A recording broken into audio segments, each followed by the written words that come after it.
Change में भी शायद होता होगा, लेकिन मैं इस बात से भी बिल्कुल सहमत हूँ कि यस, आविष्कार की जननी जरूरत ही होती है और आज के समय की ये जरूरत है कि हम कोई भी जो कास्ट की बात करें तो मारवाड़ी में अगर नहीं आए तो धीरे धीरे हमारे बच्चे दूसरी कास्ट में जाना शुरू हो जाएंगे, तो at least Marwari is still better. ये तो ज्यादा समय घर में व्यतीत अगर कर रही है, बहू और बेटी दोनों के केस में आप दोनों जन इस क्वेश्चन का आंसर बखूबी दे सकते हैं कि अरेंज्ड मैरिजेस में ये काफी इम्पोर्टेंट फैक्टर होता है कि फैमिली बैकग्राउंड कैसा है, हम लोगों की कल्चर का जो मेल है वो मिलता है कि नहीं मिलता है।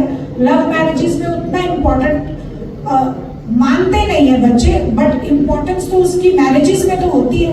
आपका क्या विचार है इस बात में? खड़े होके वहाँ फोटोज खिंचवाए कि बड़ी अच्छी बैकग्राउंड है, फिर रास्ते में जब हम गाड़ी में 4 महिलाएं बैठी थी तो बात आई कि इनके यहाँ के लड़के के लिए संबंध बताया था, भद्रक शहर के लिए बड़े पैसे वाले हैं। मेरी तो वो लड़की ने जवाब जो दिया, उसने कहा कि मासी क्या सोने की ईंटें गले में लटका के बैठूंगी सोफा पे, क्या करूंगी यहाँ पे मैं? तो जो आपका प्रश्न था प्रदीप जी कि नेपाल में या विराटनगर में लड़कियां नहीं आती या फाइनेंस इम्पोर्टेंट है, जैसा आपने कहा फूल कुमार जी, जैसा किशन दाई ने कहा कि yes it is important to extend, but how do you measure it? नापोगे कैसे? क्योंकि चार्टर्ड अकाउंटेंट से किसी की बैलेंस शीट मांगने तो नहीं जाओगे। तो क्या पैसा इम्पोर्टेंट है या रहनगत इम्पोर्टेंट है कि हमारी रहने की स्टाइल और सामने वाले की रहने की स्टाइल? खाने को तो 2 रोटी खाएंगे ना, रहने को तो जिस तरह से रोजाना में रहते हैं वैसे ही रहेंगे। क्या चीज ज्यादा इम्पोर्टेंट है? आप बोलिए भैया पीछे से, अजय जी, कोई भी जवाब दीजिए प्लीज, लेकिन सही से जवाब दीजिए कि इम्पोर्टेंट है अगर तो क्यों और नहीं है तो क्यों? जी साबू जी, डॉक्टर साबू इस प्रश्न का जवाब देना चाहते हैं क्योंकि उन्हें दूसरे संबंध देखने में, और उसमें पहला पॉइंट होता ही फाइनेंस का। तो अभी भी हमारे समाज में फाइनेंस का बहुत इंपॉर्टेंस है। अगला की स्थिति कहीं है, कितना की पार्टी है 20 साल से, तो अपने समाज में भी फाइनेंस का बड़ा इंपॉर्टेंस है। तो मुझको लगता है कि आज के कॉन्टेक्स्ट में जो हम लोग सबसे पहले इंक्वायरी यही करते हैं, कितना लगा किसी प्यार में, एकदम सही बात, कितना लगा किसी प्यार में, यह बताओ। उसके बाद ही फिर अपन आगे बढ़ते हैं, लड़की कितनी पढ़ी लिखी है, परिवार बहुत अच्छा है, सब कुछ अच्छा है। पैसा नहीं है तो आज के समय कोई आगे बढ़ता ही नहीं है, कोई बढ़ता ही नहीं।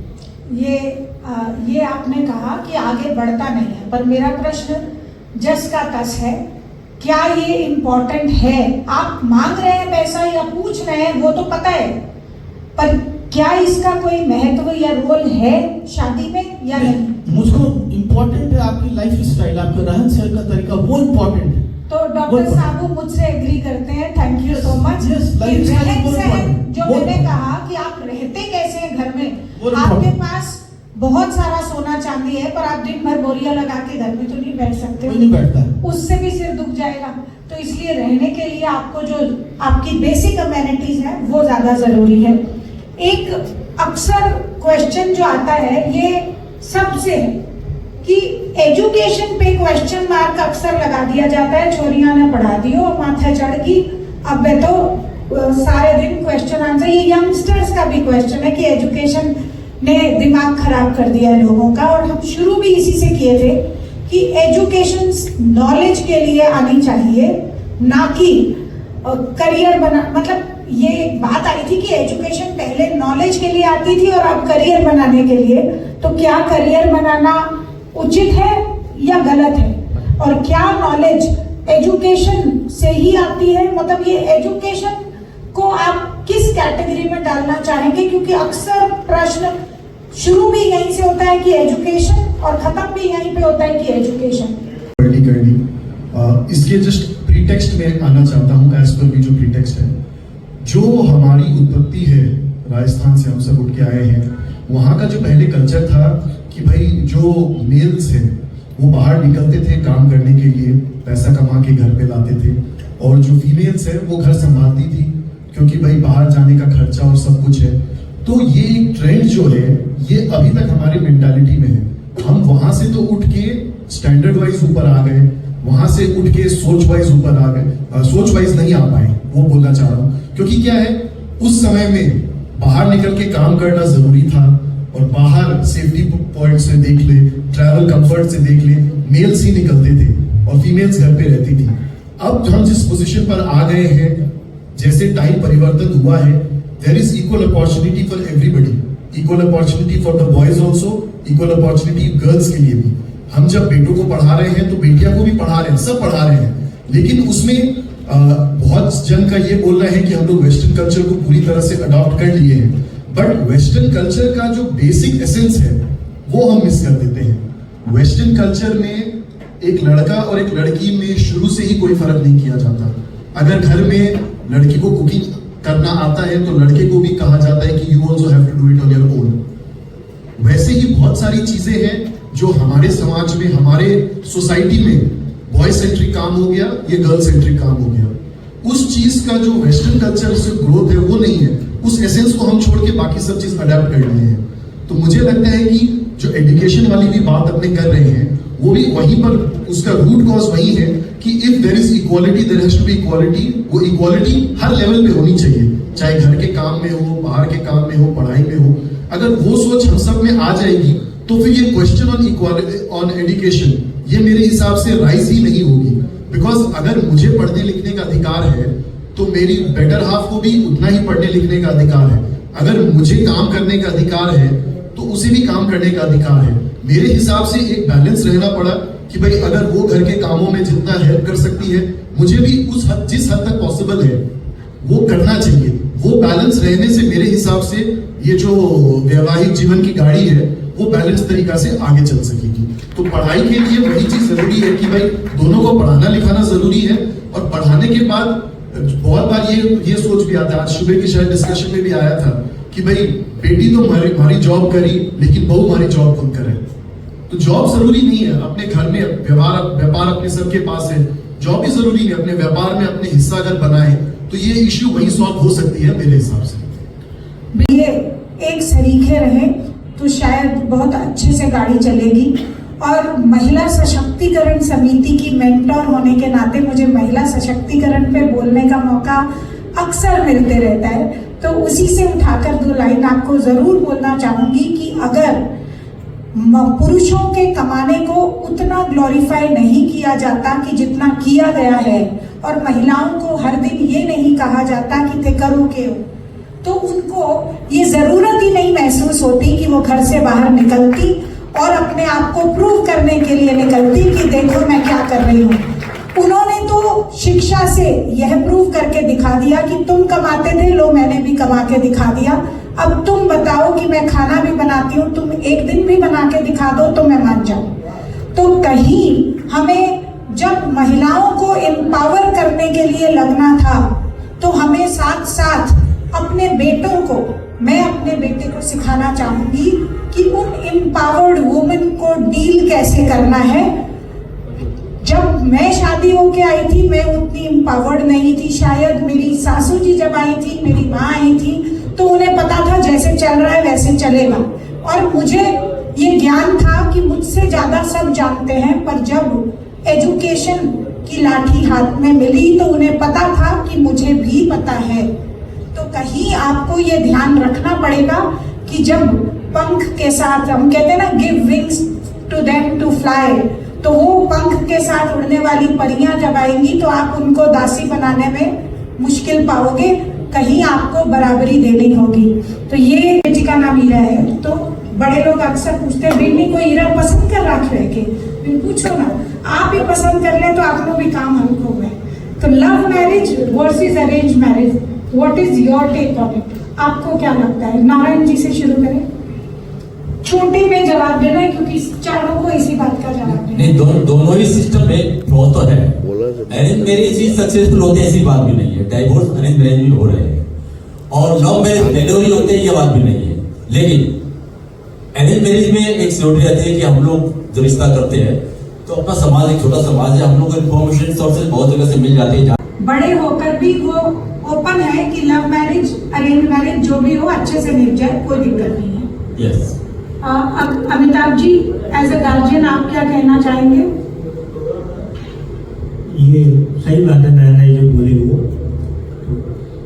पहले हम जब शादी के हमारे 26 साल पहले, तो यदि पता चलता नहीं फलाना लव मैरिज कर लिया है, अरे वो लव मैरिज कर लो, उस समय लव मैरिज उस टाइप से था। अभी ऐसा नहीं है। और अभी और उस साल में मेन फर्क जो हमको समझ में आ रहा है कि जो गार्जियन है वो पेरेंट्स, गार्जियन और जो बच्चे हैं वो फ्रेंड्स हैं। पहले जैसे बहुत डरते थे वैसा नहीं है अभी फ्रेंड्स है। और बच्चा लोग भी पूरा अपने पिताजी या जिसको अपडेटेड रखते हैं। और दोनों को यदि कुछ है तो भाई अपना बोल के कर लेना चाहिए, अच्छा है। कि अगर लव मैरिज है तो भी ठीक है, अरेंज मैरिज है तो भी ठीक है। बिकॉज मेरे खुद के फ्रेंड सर्कल में भी सारे एग्जाम्पल्स है and all of them are good examples. But अगर पर्सनली अगर मेरा खुद का ओपिनियन लिया जाए तो मैं हमेशा यही प्रेफर करूंगा कि अरेंज मैरिज रहे। I might be sounding backward, but क्या रहता है कि जब हम लव मैरिज की, it is not against it, but अगर लव मैरिज की बात होती है तो बहुत सारी, बिकॉज ऑफ हमारे एज फैक्टर के कारण बहुत सारी चीजें हैं जो हम दूर तक नहीं सोचते हैं। हम लोग का उस समय एक ही उद्देश्य रहता है कि मुझे ये लड़का पसंद है या मुझे ये लड़की पसंद है, मुझे इसके साथ जिंदगी बिताना है एंड टचवुड जिंदगी अच्छा ही बीतेगा। बट जो परिकल्पना हमारे पेरेंट्स हमारे लिए करते हैं वो मुझे लगता है कि वो थोड़ी और दूर की भी सोच के रखते हैं। जो चीज हम ओमिट कर सकते हैं वो चीज वो ऐड कर देते हैं। बट हैविंग सेड दैट, मेरे सामने एग्जांपल्स है व्हिच आर वेरी गुड। जैसे नारायण जी ने कहा कि it is acceptable, but on a personal thought I would prefer arrange marriages over love marriage. I guess सारे पॉइंट्स कवर हो गए। ओके, मतलब आई गेस अगर लड़का लड़की एंड लड़की को जहाँ रहना है, द पेरेंट्स इन लॉ, उनके बीच में बहुत अच्छी अंडरस्टैंडिंग हो, एवरीथिंग गोज गुड।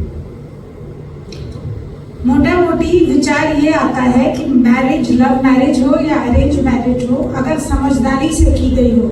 अभी मैं उड़ीसा और बंगाल का भ्रमण करके आ रही हूँ। हम लोग महिला संगठन में या माहेश्वरी समाज में हमारी शाखाओं का भ्रमण करते हैं। ये मैं इसलिए बता रही हूँ कि होती है, और मैं इस बात को यहाँ इसलिए रख रही हूँ क्योंकि मैं पूरी तरह से उनसे सहमत थी कि इन्फैचुएशन एक उम्र के बाद उड़ जाती है। आप किसी को देखकर भ्रमित नहीं होते हो, बल्कि जब उससे कंपैटिबिलिटी अपनी चेक कर चुके हो तो मेरे ख्याल से लव मैरिजेस भी आर ओके। पर अब एक क्वेश्चन जो मैं करना चाहूंगी, मेरे ख्याल से सामने फूल कुमार जी ललवानी बैठे हैं और मेरा प्रश्न उनसे है। आप कहेंगे कि मैं तो पैनल में नहीं था, अचानक से आपने मुझे क्यों, तो ये सरप्राइज टेस्ट है आपका। कास्ट और धर्म की जो बाधाएं होती है, भारतीय समाज में अभी भी जाति और धर्म के अनुसार शादी करना उपयुक्त माना जाता है। आपको क्या लगता है कि जब इतने 25 साल महेश्वरी समाज में सिर्फ शादी करवाने वाले सुमित्रा जी ने ये सोचा कि क्यों ना इसको ओपन फॉर मारवाड़ी कर दिया जाए, तो आपका इस बारे में क्या विचार है कि कास्ट और धर्म की जो हम मिलाप करने की बात कहते हैं वो करना चाहिए कि ओपन फॉर मारवाड़ी होने से भी क्या फर्क पड़ता है? सीमित ना होने के बाद भी अगर आपको प्रेफरेबली सेम कास्ट का पार्टनर मिले तो लाइफ थोड़ी सी इजी इसलिए हो जाती है, ये मेरा पर्सनल थॉट है, क्योंकि आप वो चीजें देखते करते हुए बड़े हो, आपको उन संस्कारों की आदत है और वो आपके जीवन में कब इस तरह से घुल मिल गए हैं कि आपको पता भी नहीं चलता है। बाद में जब लव 6 महीने बाद हवा होता है और रियलिटी में आते हैं तो समझ आता है यार ये तो बहुत मुश्किल काम है, कैसे पार पड़ेगी। जैसे हम कहते हैं हर 2 घंटे के सफर के बाद बोली, व्यवहार और खान पान बदल जाता है, तो शायद ये चीज धर्म की चेंज में भी शायद होता होगा। लेकिन मैं इस बात से भी बिल्कुल सहमत हूँ कि यस, आविष्कार की जननी जरूरत ही होती है और आज के समय की ये जरूरत है कि हम कोई भी जो कास्ट की बात करें तो मारवाड़ी में अगर नहीं आए तो धीरे धीरे हमारे बच्चे दूसरी कास्ट में जाना शुरू हो जाएंगे, तो at least Marwari is still better.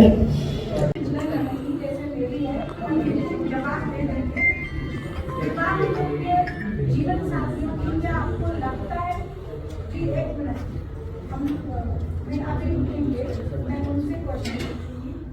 विवाह योग्य जीवन साथियों की क्या कमी हो रही है, क्योंकि पुरुष और महिलाओं के बीच का जो गैप है और जो रेशो प्रोपोर्शन है एजुकेशन के हिसाब से भी वो डिफरेंट हो रहा है। ये बात आप मानेंगे कि आजकल लड़कियां ज्यादा पढ़ लेती हैं और लड़के कभी इस विचार के साथ कि माना तो घर को व्यापारी करना है या पापा जी इतना बेड़ा करे बेटिया तो देवेगा तो नहीं माना ही देना रहा है संभाल लेगा क्या दिक्कत है।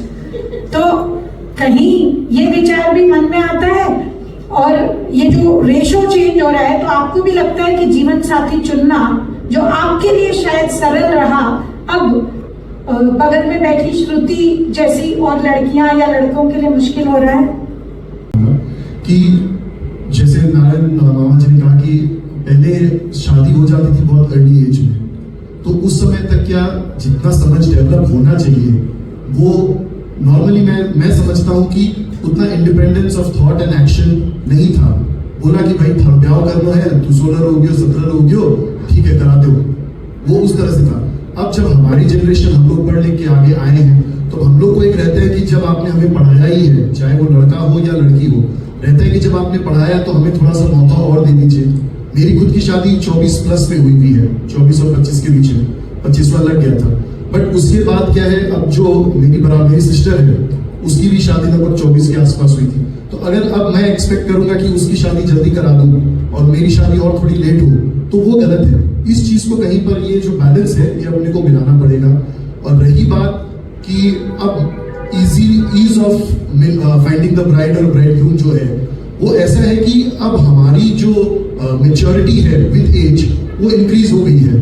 When you are 18, when you are 24, when you are 20 and 30, वो मेच्योरिटी लेवल अलग अलग हो जाती है। तो हमारी जो अपेक्षाएं हैं जिंदगी से वो अलग अलग हो जाती है। शायद 18 में अगर मुझे शादी करने बोलता तो मुझे जो ला के दे देते मैं हाँ बोल देता ठीक है। 24 में जब बोला तो मुझे मौका चाहिए था कि भाई मैं भी उस लड़की से मिलूं, उससे समझूं, हमारी सोच मिलती है नहीं मिलती है। और अब अगर मुझे शायद 30 के बाद मुझे अगर कहा जाता तो मैं और भी कुछ देखता, क्योंकि मेरी मेच्योरिटी भी बढ़ी है तो मेरी रिक्वायरमेंट्स मेरी नीड्स भी उसी हिसाब से विद एज फ्लक्चुएट हुई है। तो वो जो डिफरेंस है अवेलेबिलिटी मेरे हिसाब से ऑलरेडी है। ऐसा बात नहीं है कि बाजार में बायोडेटा नहीं घूम रहे हैं या लोग अविवाहित नहीं घूम रहे हैं। लेकिन जैसे कि सुमित्रा जी ने कहा था कि वो जो पिन पॉइंटिंग वाला चीज है कि मुझे A, B, C तीनों कैटेगरी तीनों क्राइटेरिया मैच होनी चाहिए, वो वाली थोड़ी सी मुझे लगता है प्रॉब्लम आ रखी है।